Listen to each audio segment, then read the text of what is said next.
They called you the abominable snowman, a myth, a monster, a phantom of footprints, a hoax for cold men with warmer egos. They came with cameras, guns, questions. You answered with silence. You were there when glaciers were young. You watched the sky split, saw gods crawl up the mountain, and die trying. You live in the white above the world. Before stories grew teeth, before explorers carved names into glaciers, you were simply the shape the mountain chose. Let's begin there, where the cold keeps its oldest secrets, and you learn how to vanish. You start as a small shape in a cave, white-furred, wide-eyed. Snow melts where you breathe. Your mother teaches you the first rule: silence keeps you alive. So you move in hushes, paw prints that vanish before the wind remembers them, a heartbeat so slow the marmots forget you exist. You watch snow leopards mark stone, ibex vanish across cliff walls, avalanches fall like angry gods shaking off dreams.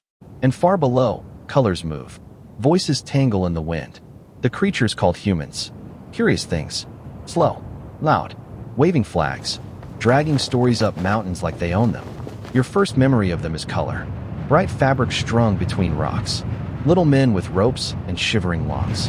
They never see you, only a track in the snow that ends without explanation. And when your coat thickens, when your steps leave no sound, the mountain shifts. The wind changes, and the cold whispers your name like it remembers.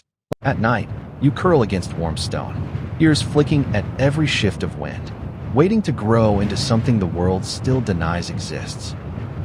You grow, your limbs stretch, your breath slows. It sinks into the air, fur thickens into something the wind forgets how to pierce. The cold stops testing you. It makes room.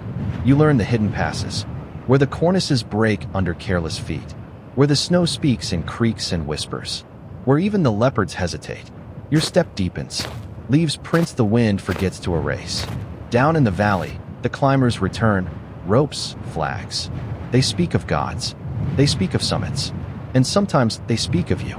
At dawn, they find a trail, a clean line of prints on a ridge no boot has ever reached.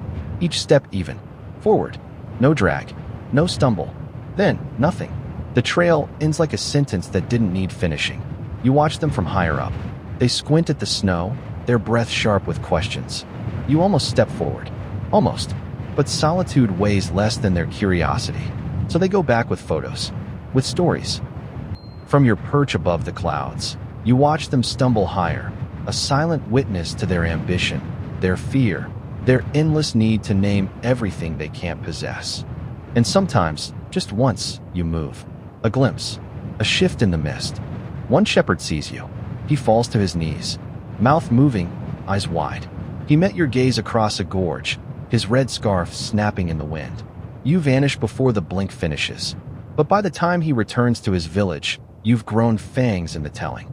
You're a warning. You never chased anyone, but the story does. From frostbound whispers and stonebound truth, this is what remains. Lo, in the scrolls of frost and stone, it is whispered thus: the Yeti, upon death, becometh the mountain. Not lost, but woven into rock and snow. A spirit reborn as silence, too ancient to measure. Not vanished, only transformed. They stop climbing. Too cold, too thin, too steep. So they start praying. In a monastery carved into stone, they kneel beside relics, a blackened scalp, a bone too large for memory. The newspapers explode. Found at last, the abominable snowman's scientific proof the final mystery ends. They cart your frozen body down the mountain, past the prayer flags you once watched flutter. They put you in a glass case. They label you specimen. Children press their palms to the display. Parents take pictures. A curator lectures about extinction. You never gave them these pieces. But stories need anchors. So they build shrines to fragments. Worship the myth because they can't catch the shadow. The mountain used to send monks. Now it sends men in parkas with notebooks. Their prayers are survey maps. Their incense, cigarettes. They measure your tracks. Set motion traps. Whisper words like specimen, discovery, proof.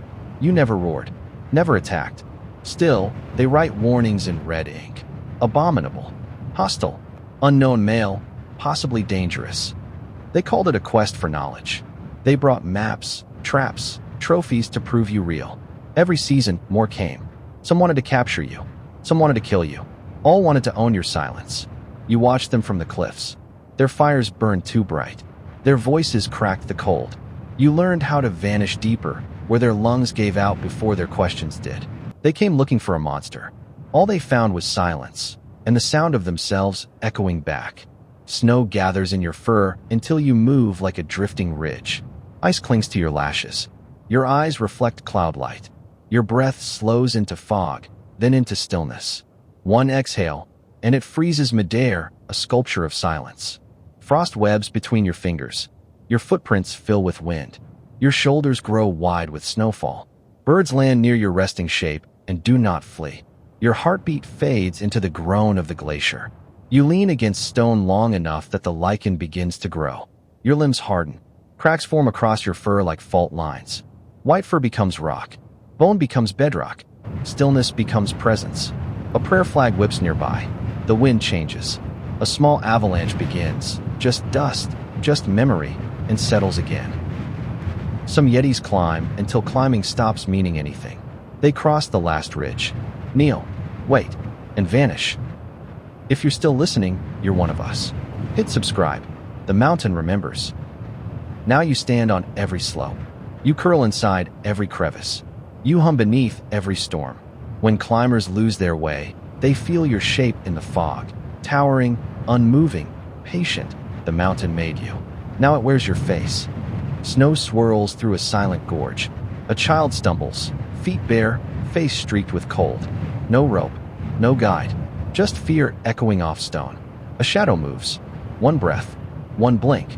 A hand, wide and white, brushes snow from her shoulder. Fingers curl gently. She follows, through frost-laced pines, across frozen streams, past the bones of old avalanches. She sees fur like mist, eyes like ice before sunrise. No growl, no snarl, just stillness. At the ridge, she turns. The shape behind her steps backward, fading into fog. Later, searchers find her, wrapped in prayer flags, fingers warm, eyes calm. She points to the peaks and whispers, "He walked like the mountain." The wind shifts. A trail vanishes mid-step. Prayer flags twist. A camera clicks, but catches nothing. Somewhere above the cloud line, something exhales. Still watching. Still listening. Below, they name peaks. They plant flags. They study bones that never belonged to you. The world writes endings. But the mountain doesn't. Because you're not gone. You're just somewhere maps refuse to draw. A shadow between snowdrifts.